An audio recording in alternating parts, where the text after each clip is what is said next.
एक गांव में एक कुम्हार रहता था। उसकी दो पत्नियां थीं। दोनों पत्नियों को एक एक बेटी थी। बड़ी का नाम सुखिया और छोटी का नाम दुखिया था। बड़ी वाली बहुत चालाक थी। वह अपनी बेटी सुखिया के साथ पूरे घर पर राज करती थी। इधर छोटी वाली अपनी बेटी दुखिया के साथ घर का सारा काम करती थी। कुम्हार भी इन दोनों पर कोई विशेष ध्यान नहीं देता था। धीरे धीरे समय व्यतीत हो रहा था। एक दिन कुम्हार की मौत हो गई। बड़ी वाली ने चालाकी से सारी संपत्ति हड़प ली और छोटी वाली को घर से निकाल दिया। छोटी वाली अपनी बेटी दुखिया के साथ सूत काट कर कपड़े बुनकर बेचती और जो पैसा मिलता उससे वो अपना जीविकोपार्जन किया करती थी। एक दिन दुखिया की मां ने धूप में रुई को सूखने के लिए डाला और दुखिया से रुई का ध्यान रखने को बोलकर अपने कामों में लग गई। तभी हवा का तेज झोंका आया और दुखिया के सारे रुई उड़ा ले गए। दुखिया चिंतित हो गई कि अब मां को क्या जवाब दूंगी। उसी समय पवन देव ने दुखिया से कहा कि तुम्हें तुम्हारी रुई वापस मिल जाएगी, तुम मेरे पीछे पीछे आओ। दुखिया पवन देव के पीछे चल पड़ी। रास्ते में उसे एक गाय मिली। गाय बोली, बेटी, मेरे चारों ओर गोबर बिखरे पड़े हैं, तुम जरा इन्हें साफ कर दो। मेहनत और दूसरों की सेवा करने की आदि दुखिया अपने स्वभाववश गोबर साफ करने लगी। उसके बाद गाय के आगे उसने घास का एक पूला भी रख दिया और पानी की भरी बाल्टी भी पास में रख दी।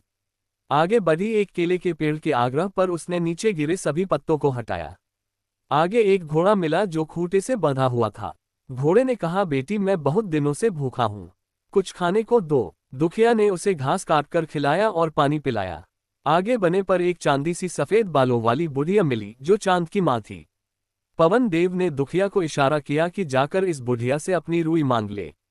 दुखिया ने बुढ़िया के चरण स्पर्श किए और अपनी रुई मांगी। बुढ़िया बोली, रुई मिलेगी, लेकिन पहले अंदर जाकर बालों में तेल लगाकर तालाब में नहा, तत्पश्चात नई साड़ी पहनकर खाना खाकर आ। दुखिया अंदर गई। बालों में तेल लगाकर ज्यों ही उसने तालाब में डुबकी लगाई कि चमत्कार हो गया। वह परी सी सुंदर बन गई। दूसरी डुबकी लगाई तो उसका शरीर गहनों से लद गया। तीसरी डुबकी लगाने की उसकी हिम्मत नहीं हुई। उसने कक्ष में आकर कीमती साड़ियां न पहनकर एक साधारण सी साड़ी पहनी। भोजन कक्ष में गई तो वहां मेज पर पकवान सजे थे। सभी पकवानों को छोड़कर दुखिया ने रोटी और सब्जी खाया और बुढ़िया के पास गई। बुढ़िया ने उसे रुई लौटा दी, साथ ही उसने अपने पास रखे 2 डिब्बों में से एक डिब्बा उपहार स्वरूप ले जाने को कहा। दुखिया ने छोटा वाला डिब्बा उठाया और अपने घर की तरफ चल पड़ी। रास्ते में लौटते समय घोड़े ने उसे सोने के अशर्फियों से भरा घड़ा दिया। केले के पेड़ ने सोने के केलों का एक गुच्छा दिया। गाय ने उसे बछिया दी। इतने सारे नायाब उपहार लेकर दुखिया खुशी खुशी घर आए।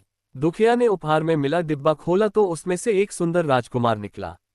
उसने दुखिया से विवाह कर लिया। उनके दिन फिर गए और तीनों सुख से रहने लगे। सुखिया की मां ने ये सब देखा तो जल भून गई।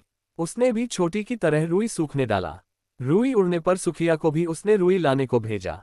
रास्ते में गाय, घोड़े, केले ने जो विनती दुखिया से की थी वही विनती सुखिया से भी की, लेकिन सुखिया मुंह बिचकाकर आगे चली गई।